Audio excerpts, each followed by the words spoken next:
Hello बच्चों, आज हम प्रश्नावली 1.3 करने वाले हैं। इसमें हम लोगों को सिद्ध करना है कि कौन सी परमीय है, कौन सी अपरमीय है। जिस बच्चे ने मेरी फर्स्ट वीडियो देखी होगी इंट्रोडक्शन, उसमें मैंने परमीय और अपरमीय के बारे में बता रखा है। तो देखिए, इसमें हम लोगों को परमीय और परमीय करना है। एक बात और कि जो एक परमीय और एक अपरमीय मिलकर एक अपरमीय होता है। तो देखिए, इसमें हम लोगों को दिया हुआ है क्वेश्चन नंबर 1 की सिद्ध कीजिए कि √5 एक अपरमीय संख्या है। तो इसमें हम लोगों को प्रूव करके बताना है। वैसे तो √5 है तो सारे बच्चे जानते होंगे कि ये अपरमीय संख्या है, लेकिन इसमें हम लोग ऐसे नहीं बता सकते। इसमें कुछ टिक करने वाला हम लोगों को नहीं दे रखा है कि हम लोग टिक कर दें। इसमें हम लोगों को प्रूफ करना है, तो हम लोगों को पूरा इसको क्लियरली लिख कर फिर बताना पड़ेगा कि हाँ ये परमीय है या अपरमीय। तो हम इसे स्टार्ट करते हैं। तो मैं एक बार क्वेश्चन और रिपीट कर देती हूँ और अच्छे से एक्सप्लेन कर देती हूँ कि फिर उसके बाद हम लोग इसका आंसर करेंगे। तो देखिए, सिद्ध कीजिए कि √5 एक अपरमीय संख्या, जिसके ऊपर √ लगा होता है वो एक अपरमीय संख्या ही होती है। तो देखिए बच्चों, इसमें हम लोगों को सिद्ध करना है, प्रूफ करके बताना है। तो अब हम लोग इसे प्रूफ करते हैं कि ये परमीय है या फिर अपरमीय संख्या है। तो देखिए, हम लोग मानेंगे कि √5 एक परमीय संख्या है, और जो हम लोग मानेंगे उसको नोट करेंगे। तो देखिए, सबसे पहले हम लिखेंगे कि √5 एक परमीय संख्या है जो कि p और q दो पूर्णांक के बराबर है। तो देखिए, सबसे पहले लिखेंगे माना √5 एक परमीय संख्या है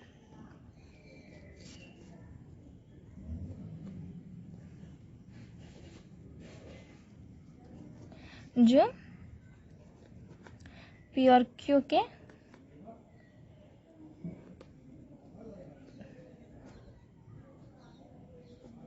बराबर है। तो देखिए, हम लोगों ने मान लिया कि p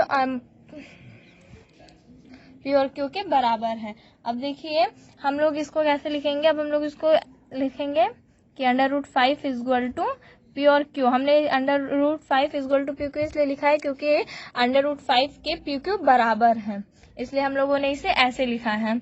अब देखिए, जब हम लोगों का √5 p q के बराबर है, तो जहाँ p q एक पूर्णांक है, हम लोगों का p q जो है इसको हम लोगों ने एक पूर्णांक के रूप में माना है। तो देखिए, तथा ये जो हम लोगों का q है ये 1 से बड़ा है, और ये एक उभयनिष्ठ गुणनफल नहीं है। तो देखिए, हम लोग अब लेंगे कि जो हम लोग का ये है √5 = p/q, जो हम लोग इसको हम लोग समीकरण 1 मान लेंगे।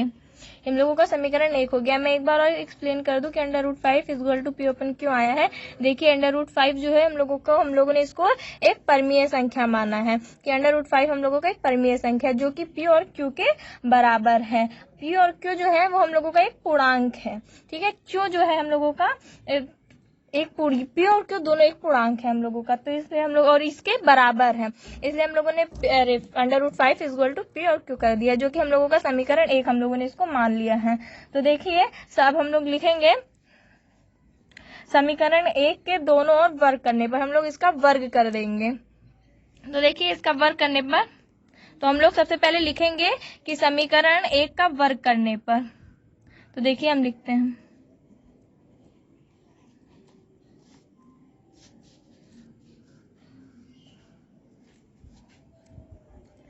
1 का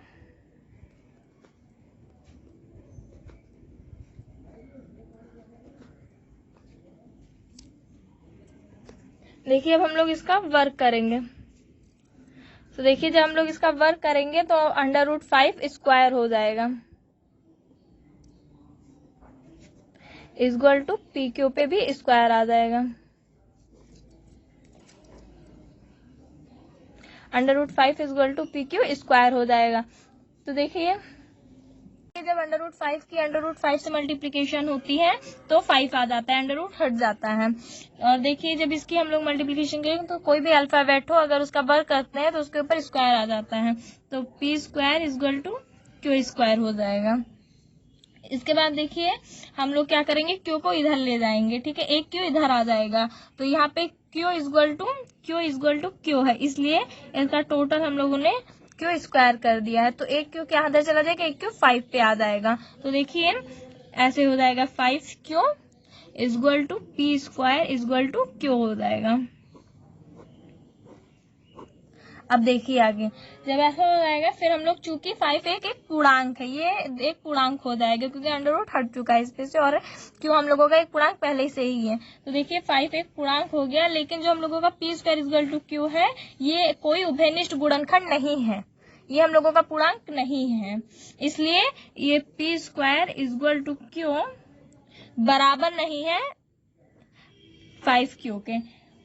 ठीक है, तो जो इसका परिणाम है दूसरा वो इसके विपरीत है, मतलब ये उल्टा है, ये एक परमीय है और ये अपरमीय है, और एक परमीय और अपरमीय मिलकर एक अपरमीय होता है, इसलिए अंडर रूट 5 एक अपरमीय संख्या है।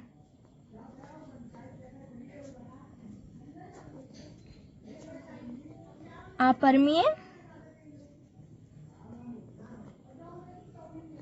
संख्या है, यही हम लोगों को प्रूफ करना था कि अंडर रूट 5 एक परमीय संख्या या अपरमीय संख्या। हम लोगों ने प्रूफ कर दिया कि अंडर रूट 5 एक अपरमीय संख्या है, और यही हम लोगों का आंसर हो जाएगा।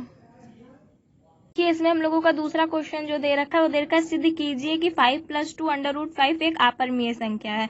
तो देखिए अंडर रूट 5 तो नॉर्मल सी बात है अपरमीय संख्या, लेकिन 3 + जो 2 है वो एक परमीय संख्या है। तो देखिए एक परमीय और अपरमीय संख्या क्या होती है, तो देखिए इसको हम लोग करते हैं, फिर आपके डाउट्स क्लियर हो जाएंगे कि ये परमीय अपरमीय संख्या, और सिद्ध करना है तो इसलिए हम लोगों को अगर पता भी हो पहले से ही कि ये परमीय या अपरमीय, तो हम इसको डायरेक्टली नहीं लिख सकते, हमें इसको पूरा प्रूफ करके बताना है। तो देखिए अब हम लिखते हैं, अब हम सॉल्व करते हैं इसको, देखते हैं एक परमीय संख्या या अपरमीय। जैसा हम लोगों ने फर्स्ट पार्ट में किया था वैसे ही ये बिल्कुल ये है, बस थोड़ा बहुत डिफरेंट है। तो देखिए हम लोगों ने जैसा उसमें किया था सेम वैसे स्टेप बाय स्टेप इसमें करेंगे। उसमें भी हम लोगों ने अंडर रूट 5 को एक परमीय संख्या माना था, इसमें भी हम लोग इसे एक परमीय संख्या मानेंगे। तो देखिए हम लोग लिखेंगे माना 3 + 2 अंडर रूट 5 एक परमीय संख्या है।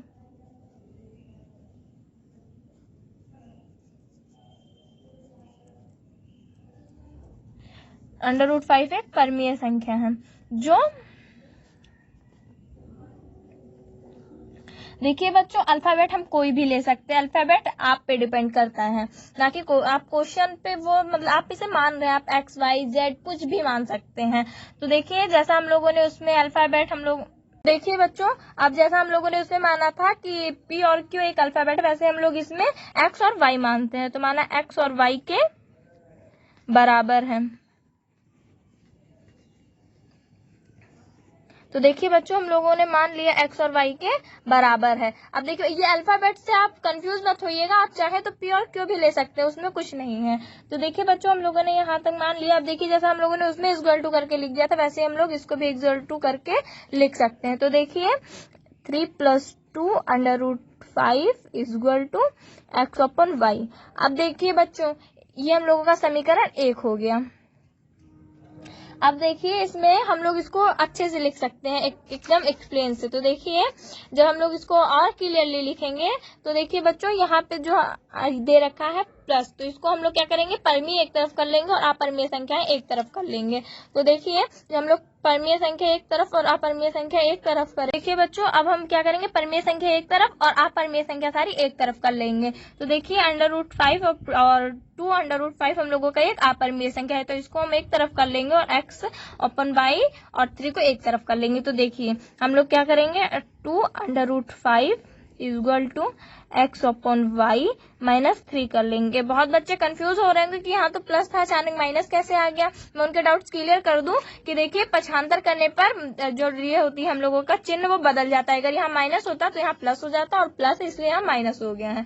तो ये डाउट्स भी शायद आप लोगों के क्लियर हो गए हो। तो हम आगे करते हैं। तो आगे क्या करेंगे हम अंडर रूट 5 को निकाल लेंगे क्योंकि ये अपरमीय संख्या है।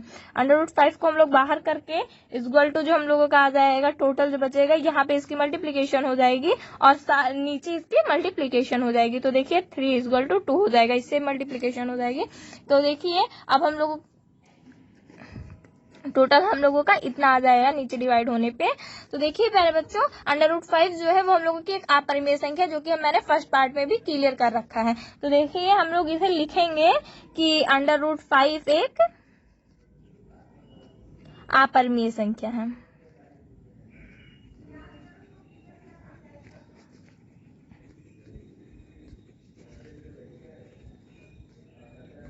तथा x upon 2y minus 3 upon 2 एक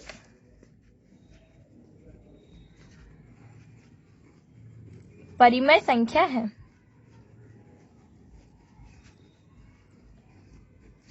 तो देखिए बच्चों, यार हम लोगों ने कोई एक अपरिमेय संख्या माना था जो कि गलत था, क्योंकि ये एक अपरिमेय संख्या मैंने आपको पहले एक्सप्लेन कर रखा है कि अब आप सोच रहे होंगे कि ये √5 जो ये तो अपरिमेय है, लेकिन बाकी जो संख्या वो तो परिमेय है, तो इसका आंसर एक अपरिमेय संख्या कैसे आ सकता है। तो देखिए बच्चों, एक परिमेय संख्या और एक अपरिमेय संख्या मिलकर एक अपरिमेय संख्या ही होती है, इसलिए जो हम लोगों का आंसर आएगा वो एक अपरिमेय संख्या आएगा। तो हम लोग इसे लिखेंगे एक अपरिमेय संख्या है, और यही हम लोगों का आंसर हो जाएगा। तो शायद आप लोगों के ये भी डाउट्स क्लियर, जो थोड़े बहुत डाउट्स आप लोगों के बचे हो ना क्लियर हुए, उसको आप कमेंट में बता दीजिएगा, मैं क्लियर कर दूंगी। बच्चों 1 और 2 पार्ट कंप्लीट हो गया, सेम वैसा ही 3 पार्ट भी है, इसमें से मैं 2 कंप्लीट करूंगी, बाकी तीसरा आप लोगों को कंप्लीट करके कमेंट में मुझे बताना रहेगा।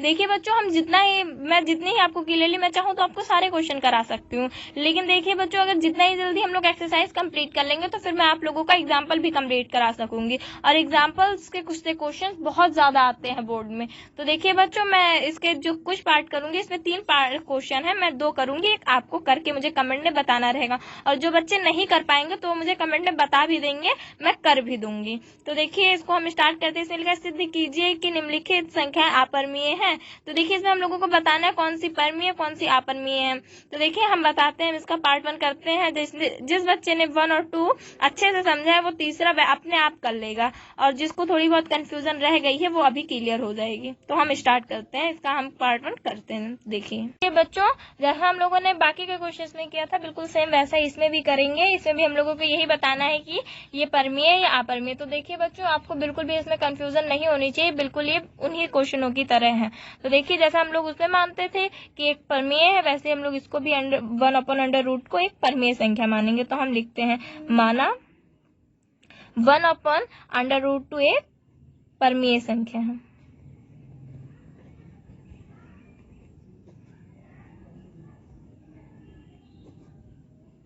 इसमें हम अल्फाबेट ए और बी लेते हैं। तो हम लिखेंगे कि जो ए और बी के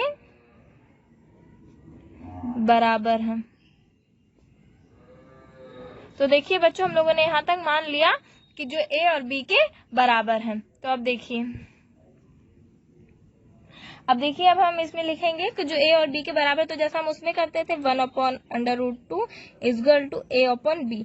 देखिए बच्चों, जिसने मेरी फर्स्ट वीडियो देख रखी है, इंट्रोडक्शन वीडियो, वो बहुत आसानी से मेरी बातों को समझ जाएगा। बी हम लोगों का जो है वो 0 नहीं होना चाहिए, तभी एक ये परिमेय संख्या कहलाएगी। तो देखिए हम इसको दूसरी तरह से भी लिख सकते हैं। हम इसको चाहे तो ऐसे लिख सकते हैं √2 upon equal to B upon A. अब देखिए बच्चों, तो देखिए बहुत बच्चे तो देख के क्वेश्चन समझ गए होंगे कि ये एक अपरिमेय संख्या है, जिन्होंने मेरी आगे की वीडियो देख रखी है। देखिए बच्चों, जब तक आप इसके इंट्रोडक्शन के बारे में नहीं जानेंगे, आप क्लियरली समझ ही नहीं सकते हैं क्वेश्चन को, क्योंकि फॉर्मूला बहुत इंपॉर्टेंट होता है, उसमें मैंने हर एक चीज बहुत क्लियरली बताई है। तो जिस बच्चे ने अभी तक इंट्रोडक्शन वीडियो नहीं देखी, वो सबसे पहले जाके इंट्रोडक्शन वीडियो देखे, फिर प्रश्नावली करे, आप लोगों को बहुत आसानी होगी। तो देखिए बच्चों, जिस क्वेश्चन की आप गहराई तक जितना ही जाएंगे वो आपको उतने ही अच्छे से समझ में आएगा। तो देखिए हम लोग को √2 इक्वल टू बी अपॉन ए है। तो देखिए हम लोगों का जो बी अपॉन ए है वो एक परिमेय संख्या है। क्या है? बी अपॉन ए जो है वो हम लोगों की एक परिमेय संख्या है।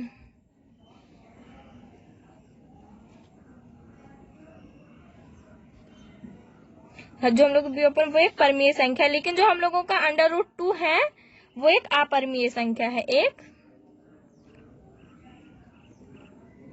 अपरिमेय संख्या है। तो देखिए बच्चों, ये हम लोगों की एक अपरिमेय संख्या है, और एक परिमेय और एक अपरिमेय संख्या मिलके अपरिमेय होती है, जो मैंने कई बार एक्सप्लेन कर चुकी हूँ। तो 1/√2 एक अपरिमेय संख्या है। तो हम यहाँ पे लिखेंगे √1/2 अतः आप जितना ही अच्छा लिखेंगे उतना ही ज्यादा कॉपी चेक करने वाला खुश होगा। ऐसा नहीं है हिंदी इंग्लिश में ही राइटिंग की और जो अच्छे से लिखे उसी की इंपॉर्टेंस होती है, नहीं, हर सब्जेक्ट में ये इंपॉर्टेंस होती है। तो देखिए √1/2 अपरिमेय संख्या है, यही हम लोगों का आंसर हो जाएगा। देखिए बच्चों, हम लोगों का 1/√2 वाला जो क्वेश्चन था वो मैंने कंप्लीट कर दिया है। अब हम लोग इसका सेकंड पार्ट करते हैं। तो देखिए इसमें लिखा है 7/5। तो देखिए बच्चों, ये बिल्कुल उसी तरह है जैसा हम लोगों ने इसको किया था। देखिए इसमें भी ऐसा ही दे रखा है। इसका मतलब ये तो प्रूफ है कि एक अपरिमेय संख्या, लेकिन हम लोग ऐसे कैसे बोल सकते हैं? इसमें तो हम लोगों को सिद्ध करने को दिया, इसलिए हम लोगों को सिद्ध करके बताना पड़ेगा। तो कोई बात नहीं, हम लोगों ने काफी क्वेश्चन कर रखे, हम लोगों को पता है कैसे किया जाता है, तो हम लोग आसानी से बता सकते हैं कि √5 एक और 7/5 एक अपरिमेय संख्या। तो हम इसे करते हैं। तो देखिए बच्चों, हम लोग ये पार्ट को करेंगे, और जो हम लोगों का पार्ट 3 है 6 + √2, ये भी एक अपरिमेय संख्या है। मैं इतना आप लोगों को बता दे रही हूँ, ये एक अपरिमेय संख्या, लेकिन इसको सॉल्व करके आप लोग मुझे कमेंट में बताएंगे। और जिस बच्चे को जरा भी डाउट है, नहीं कर पा रहा है, वो मुझे तुरंत कमेंट बॉक्स में बताए, क्योंकि देखिए आप लोगों के एग्जाम में बहुत कम टाइम बचा है और बोर्ड आने से पहले आप लोगों के हर एक डाउट्स क्लियर होने चाहिए। तो जिस बच्चे को थोड़ी सी भी कंफ्यूजन हो, मुझे कमेंट में बताए, मैं उसके हर डाउट्स क्लियर करूंगी। तो हम लोग क्वेश्चन नंबर 2 स्टार्ट करते हैं। तो देखिए बच्चों, हम इसे करते हैं जैसा हम लोगों ने बाकी सबको माना कि एक परमीय संख्या है, वैसे हम लोग 7/5 को भी एक परमीय संख्या मानेंगे, और जो कि x/y के बराबर रहेगी। तो देखिए हम लिखते हैं आंसर 7/5 एक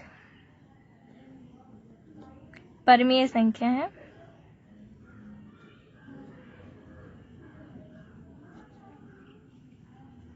जो कि हम लोग अल्फाबेट x और y लेंगे, तो लिखेंगे जो x/y के बराबर है। तो देखिए बच्चों, यहाँ तक हम लोगों ने कर लिया। अब हम लोग जैसा कि इसको इक्वल टू करते वैसा ही करेंगे। तो देखिए x/y = 7/5, ठीक है। ये हम लोग, तो देखिए इसमें भी वही चीजें रहेंगी सेम, y जो है कभी 0 नहीं होगा। ये सारी चीजें मैंने इंट्रोडक्शन वीडियो में क्लियर कर रखी हैं। आपको अगर यहाँ पे तो कोई डाउट्स है, तो आप इंट्रोडक्शन वीडियो पे जाके अपने वो डाउट्स भी क्लियर कर सकते हैं। तो और अगर वहां से भी क्लियर नहीं हो रहे हैं, तो आप मुझे कमेंट बॉक्स में बताइए कि आपके ऐसे कौन से डाउट्स हैं। तो देखिए बच्चों, हम लोग क्या करेंगे, बच्चों आप लोग पक्षांतर करना बहुत अच्छे से जानते होंगे, कैची, मल्टीप्लिकेशन, ये सारी चीजें आप लोगों को पहले से ही पता होंगी। तो हम लोग क्या करेंगे, इसकी और इसकी मल्टीप्लिकेशन कर देंगे, इसको इससे मल्टीप्लिकेशन कर देंगे। तो हम लोगों का जो आएगा आंसर वो ऐसा हो जाएगा, x = 7/5।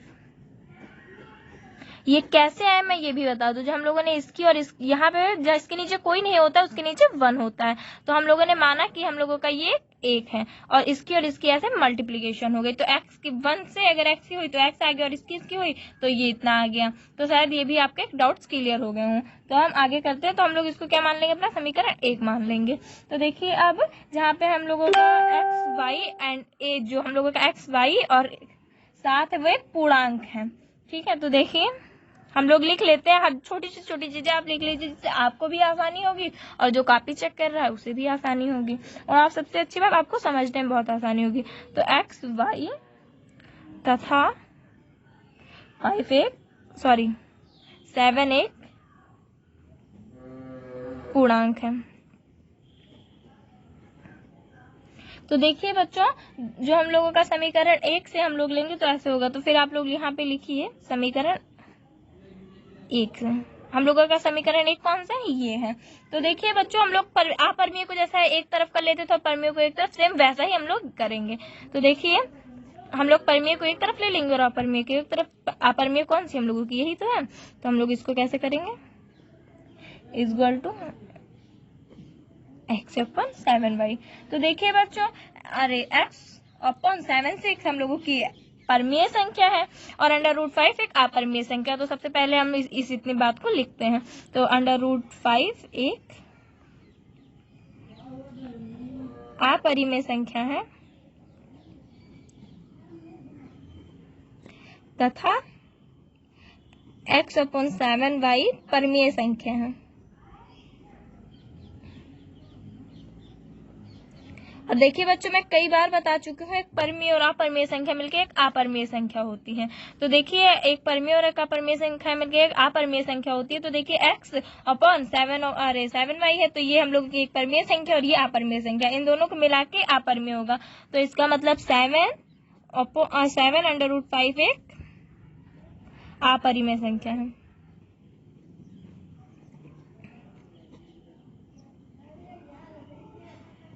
और यही हम लोगों का आंसर हो जाएगा, क्योंकि हम लोगों को यही प्रूफ करना था। तो देखिए बच्चों, मैंने बता दिया कि एक अपरिमेय संख्या है। अब देखिए आप लोगों को इसमें हम लोगों को यही चीजें प्रूफ करनी थी कि एक परिमेय संख्या या अपरिमेय संख्या, जो हम लोगों ने प्रूफ कर दिया। अब देखिए बच्चों, इसका एक पार्ट बचा है जो आप कंप्लीट कीजिएगा। अगर आपको नहीं समझ में आएगा तो आप कमेंट में बताइएगा।